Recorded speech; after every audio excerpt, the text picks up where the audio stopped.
Hey everybody. Now that I've officially beat Resident Evil Requiem, I thought I would go through and just put like a little tier list together, a little bit of my ideas, discuss some of the Resident Evil games, see where I think they all sit, and then just put that out there, see if the internet enjoys it, see if you guys enjoy it. I got a tier maker up from internet.com, so it's already everything's listed out. I got S through D, and then I got haven't played for the ones I haven't played. There's not many of them, but they do exist. It would be funny if by the end of this, they haven't played was the biggest section, but I don't think that's the case because I've played the original releases for a lot of these games and the remakes for a lot of these games. So we got a lot to talk about, and I don't want to hold everybody for too long. So we're just going to start here with Resident Evil One. I think that this is the I don't know. It was close to my introduction to the series, but I don't want to go back and play it. Does that make sense? It's like I feel like it's a good C rank. I feel like you could play Resident Evil 1 today. The basement theme definitely carries it. If y'all haven't heard the basement theme, play the basement theme from this, but if you played Resident Evil before, you most likely heard the director's cut basement theme song. So just for that alone, I'm gonna have to put it in C tier. It started it. The series got better from it, so it kind of got left behind. It's got tank controls, but I don't personally mind tank controls that much. I think the games were designed how they were designed, right? It's easy to hate the tank controls, but everything in the game was built around them. So it's not really, to me, like that horrible, right?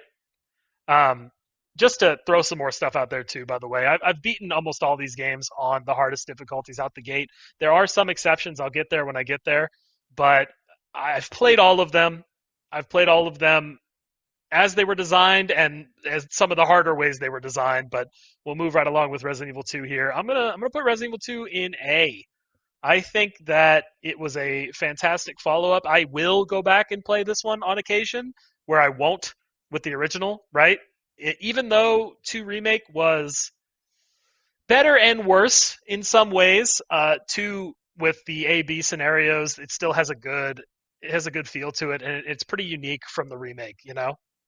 That's Ada, Leon, Claire. They're stalwarts throughout this whole thing.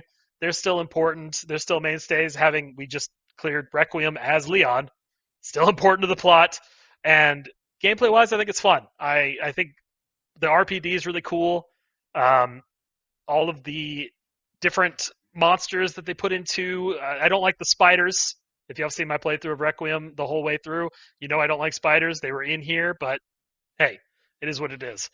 Uh, Next up, Nemesis. I'm gonna put Nemesis in S. I am a huge fan of Resident Evil 3 Nemesis. I think it's one of my favorite games of all time. I like the way that you can choose to either run from Nemesis or interact with Nemesis for items. I always thought that was really cool that they give you those options, and he doesn't follow you throughout the whole game in a way that's like annoying, like I'll talk about in future games. He kind of pops in and out, and when he pops in, it's tense and oh my god, I got to deal with them or make the snap decisions to not deal with them. I think it's done really well in Nemesis, and I think it's kind of like the only place it's done really well, if you want me to be completely honest. But Gravedigger is in there. You play as Jill. Um, it's a little cheesy, it's a little dated, but they give you some choices to actually change the story in a couple of different ways. I mean, it all leads to the same end, but getting to that end to me is super fun. Next up, Survivor. I'm gonna put it in haven't played, even though I have for like 30 minutes. I was thinking about streaming it.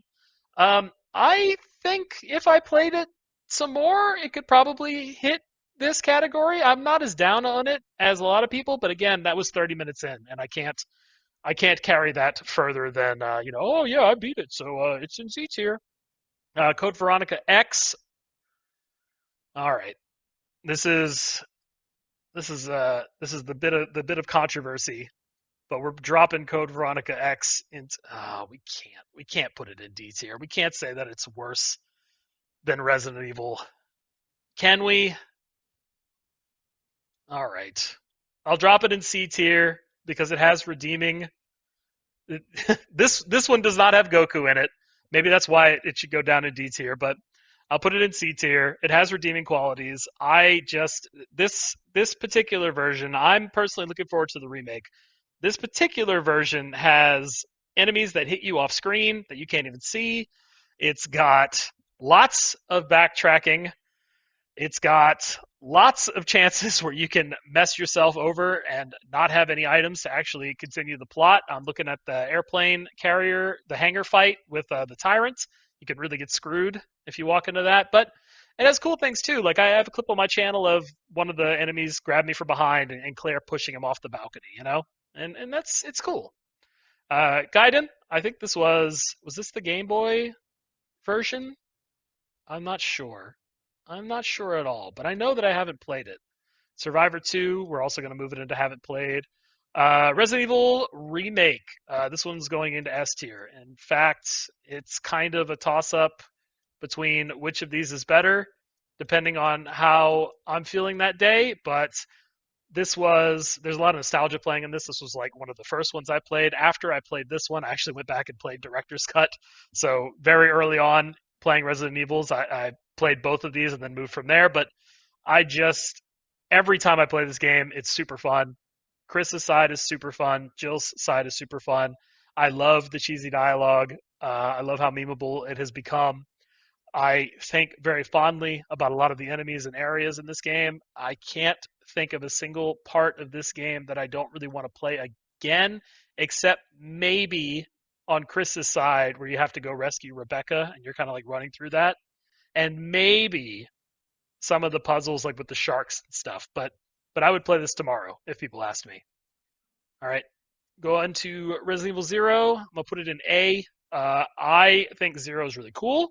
I like the inventory system. I think it gets kind of nuts the more you actually have to juggle everything around. But I don't know. There's something. There's something to me. Maybe it's still nostalgia. Maybe it's the fact that I'm a Rebecca and Billy fan. I'm just all there. I will play Zero tomorrow, but on hard, it could be a nightmare. On hard, it is kind of a train wreck at points. So we'll put it in A tier. Dead Aim, I'm gonna put Dead Aim in C tier. I think when you go into first person in Dead Aim, you basically play House of the Dead, and I like House of the Dead, and don't I don't remember a lot about the puzzles being super annoying. I just remember having a good time with it. I'll speed it up a little bit so we can get through this. Outbreak 1 and 2, I'm going to put in B tier. I have a lot of, again, nostalgia for this, so we got goggles on when we look at them, but I was able to set them up to play online not too long ago, and they were still incredibly fun. Multiplayer Resident Evils are incredibly fun. I say that, and I see Resident Evils in here that are not going to go into good spots, but I'm putting them in B tier. I think that if friends wanted to play this with me, I would throw down and I would be there. And that means pretty good video game. Resident Evil 4, no surprise. I don't know if anything else has to be said about 4. I've played through it multiple times. I've played through it on hard. I've played through it on easy. I've played through it on multiple consoles. It's been released 4 million times. There's a VR version for a reason. S tier video game. Umbrella Chronicles, haven't played. 5. 5. Multiplayer is fun. Multiplayer Resident Evils are fun. So we'll put it in there. Which one is this? Is this Dark Side Chronicles? Haven't played it. I really should get around it. Mercenaries 3D. Revelations? I like Revelations. I'll put Revelations in the A tier. I think some of the enemies in Revelations can get pretty annoying, but it came in at a moment where the survival horror aspects of the game were being ironed out, and it was spooky at times. So we dropped that in there. That's a good A rank. Raccoon City, 6. 6 is fun with friends. Resident Evil 6 is fun with friends. That's There you go. I did a playthrough years ago with a person I met online. I was just talking and streaming, and turns out he could hear me in the lobby. We were like, "Why are you on this?" I don't know. Why are you on this? And we beat the whole thing on whatever the hardest difficulty is. So I have good memories of that, but I never want to touch 6 again. Moving right along, I think Revelations 2 was a step down from 1.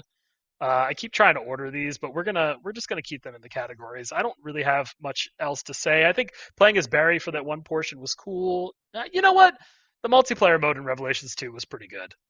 I'll put it up there for that. I think Umbrella Corps killed most of the multiplayer side of Resident Evil. We're gonna have to move that in there. 7. I don't think I ever want to play 7 again, personally.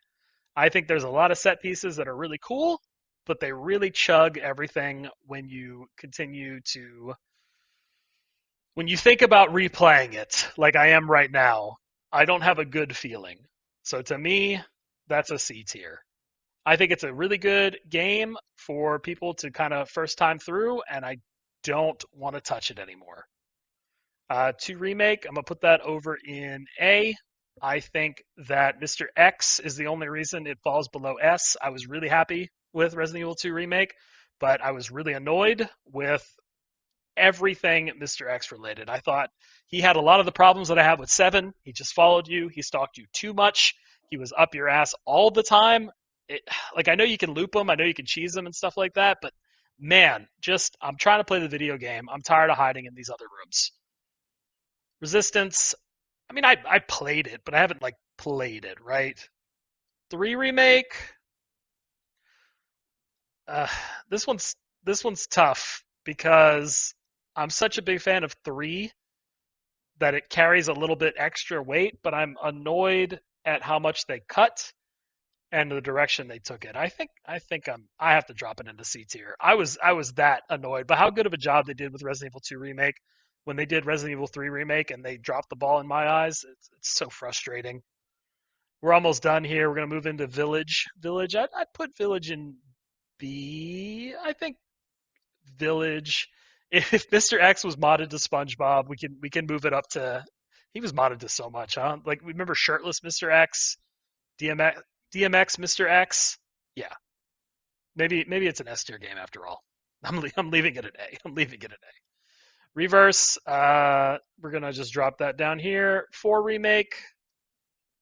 I don't know. To me, it's better in some ways and worse in some ways. Does that mean it's the same tier? Does that mean it's a lower tier? It's pretty good. Am I really doing that? Am I dropping that in the S tier? Would I go and play that today and have an incredible time? I would. Is it better than the original? It's different. Is this recency bias? Well, I mean, I haven't played it since it came out. If my gut says to put it in S tier, I'm going to put it in S tier. And now we just finished Requiem. Where do I think it sits? I think Requiem to me probably goes right about here. Actually, in fact, we'll put it one. It's tough. We'll put it here. I would play Requiem again. I had a good time with Requiem. I am looking forward to playing it off stream on some of the harder difficulties. I think the end that we just saw was really strong. I think it's a little clunky in the beginning, but overall it's well designed. The Leon parts were very fun, like some of the most fun that Resident Evil has been to me, and I get what they were going for with the Grace parts. I think I approached it more like sneaky than maybe it wanted me to, and that's why I had like kind of a weird experience in those parts. But I think it's pretty good, and I had a good time. And I will end it here saying that these are my personal opinions after like 20 years of playing the series. And yes, it looks like I have a few more to potentially play on stream in the future. So thanks for sticking with me as I rank all the Resident Evils, and we're gonna call it there.